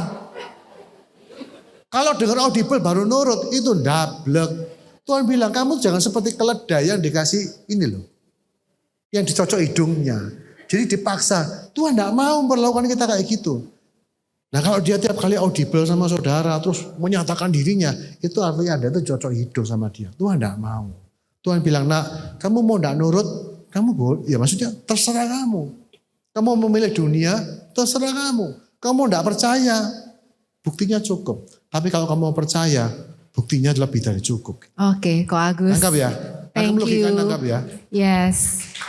Haleluya. Thank you Ko Agus. Satu konklusi dari Ko Agus untuk menancapkan lagi di hati kita, di pikiran kita bahwa Tuhan itu ingin tahu yang terbaik buat kita. Yes. Jangan ada curiga lagi sama Tuhan ya ibu-ibu. Karena Tuhan mau melakukan kehendak kita juga. Itu ya Ko Agus. Yes. Oke, thank you Ko Agus. Thank you untuk semuanya. Firman Tuhannya sangat bagus sekali ya ibu-ibu hari ini. Thank you Ko Agus. Dan kita akan kembali lagi minggu depan dengan topik yang berbeda. Nanti akan ada buku lagi minggu depan yang akan dijual di registrasi langsung minggu depan. Jadi minggu depan kita akan lanjut dengan materi yang berbeda. Dan ibu-ibu diharapkan hadir kembali karena banyak sekali ya yang kita dapatkan hari ini, betul? Nah, jangan lewatkan setiap sesi demi sesi, kita akan banyak sekali mendapatkan kebenaran-kebenaran firman Tuhan yang mungkin kita belum tahu ya. Yang hari ini kita barusan tahu gak sih bahwa Tuhan itu juga pengen untuk mengabulkan semua apa yang kita inginkan. Wow, luar biasa sekali ya, hidup di dunia seperti hidup di surga.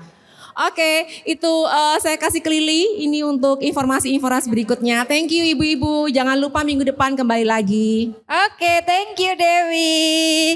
Bagi para ibu-ibu, apa sudah coba nasi delicious? Nah, di sebelah kanan saya itu ada nasi delicious. Nih,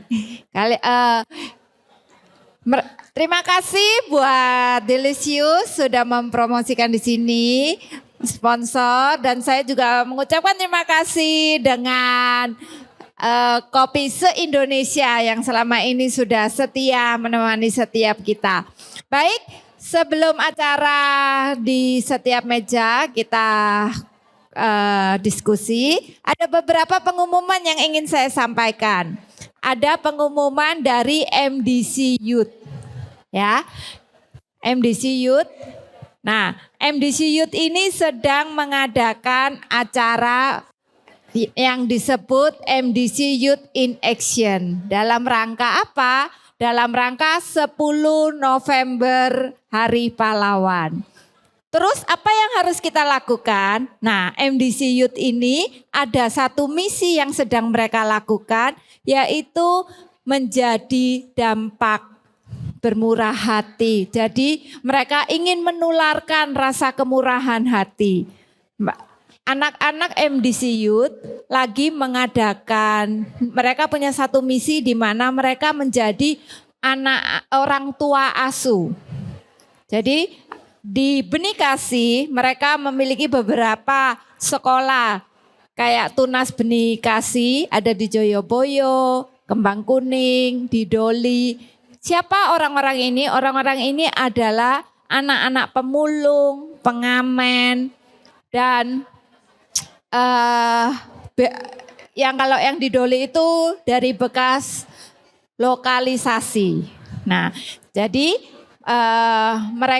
mereka dibina untuk memperbaiki perekonomian keluarga. Jadi mereka diberi pendidikan yang baik supaya dari anak-anak inilah nanti akan lahir satu generasi yang membawa kehidupan keluarganya lebih baik.